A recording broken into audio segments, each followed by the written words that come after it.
All right, today we are going high into the Andes to check out one of the most famous places on the entire planet, Machu Picchu. But we're not just going to look at the postcard view. Nope, we're going way deeper to uncover its secrets, the insane challenges it's facing right now, and what the future might actually look like for this ancient city. You've seen this picture, right? Probably 1,000 times. It's on everyone's bucket list. But what if I told you that getting this exact photo, it's not so simple anymore? And that the real story of why this place was even built is way more mysterious and, honestly, way more incredible than most people even know. Well, that's the story we're diving into. Okay, first things first, let's get practical. If you're actually thinking about planning a trip, you need to know that the game has completely changed. Visiting Machu Picchu today is a whole new ballgame. So as of mid-2024, the old way of visiting is gone. Now there are 10 totally different circuits you have to pick from before you even buy a ticket. And this is so important because if you pick the wrong one, you might just end up looking at the ruins from far away without ever getting to walk through them. So how in the world do you choose? Let's break down the main options because that's what you really need to know. Circuit 1, the panoramic one, gets you that epic postcard photo from up on the terraces. But, and this is a big but, you don't actually go inside the main ruins. Then you've got Circuit 2. This is the classic, the one most people are going to want. You get the photo and you get to tour the main city. It's the whole shebang. But Circuit 3, that's for the adventurers.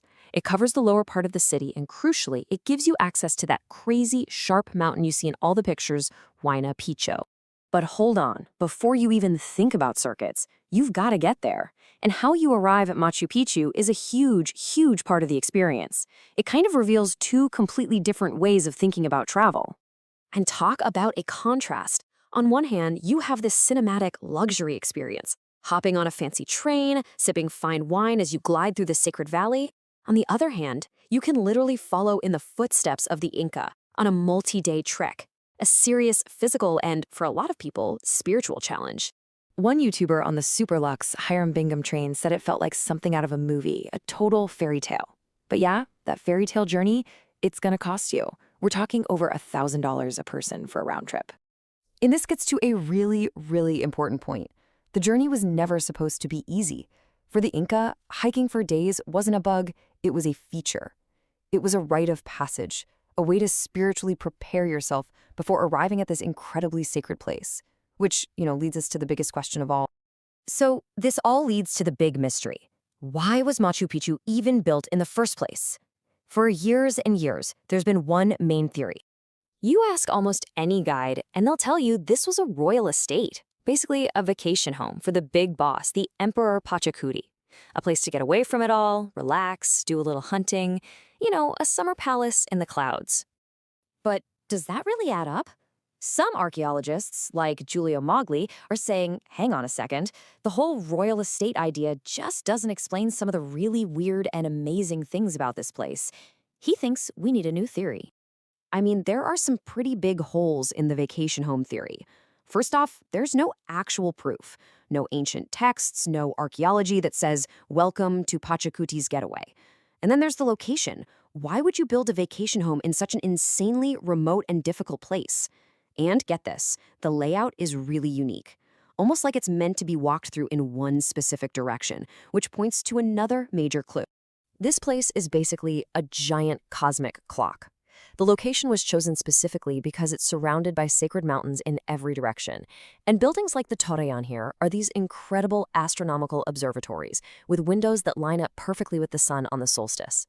This isn't just a building, it's a conversation with the stars. So, this all points to a brand new and honestly way more powerful theory, that Machu Picchu wasn't a playground for a king, it was a sacred pilgrimage center for the entire empire. The tough journey there was the whole point, and the city itself was the grand finale, a physical retelling of the Inca creation story, linking people, mountains, and the heavens. But this sacred place, built for eternity, is now facing some very modern threats. Its own fame is putting it in real danger, and a super controversial new airport is right at the heart of it. An official heritage impact study for this new airport looked at 104 different things that could go wrong. The result? Get this, a staggering 89% of the impacts they looked at were negative. And we're not just talking about one problem. It's like a triple threat.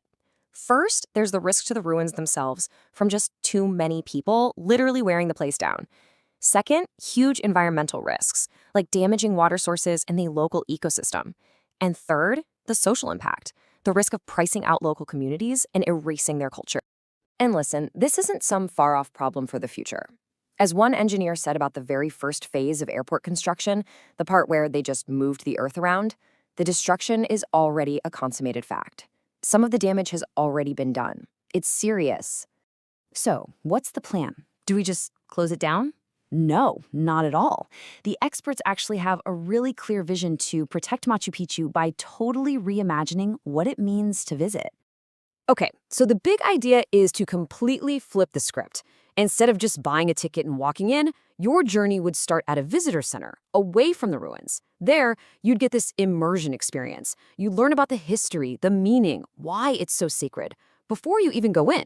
Then you'd enter in smaller, more controlled groups on routes designed around different themes. And this isn't about shrinking the experience, it's about smartly expanding it. The plan is to open up more Inca trails and other amazing nearby sites, basically transforming the whole visit from a crowded 7-hectare site into a massive 70-plus hectare managed sacred territory. At the end of the day, it's about a total change in mindset. Thinking of Machu Picchu not just as a monument you go look at, but as a sacred geography that you experience. It's about shifting from being a tourist to being a respectful participant in its story. Because here's the thing, Machu Picchu doesn't just belong to Peru. It's a world treasure. It's part of our shared human story. So the real question isn't just about how we can manage tourism. It's about our collective responsibility to make sure this unbelievable place is still around to inspire people for generations to come. The question now is, are we going to step up?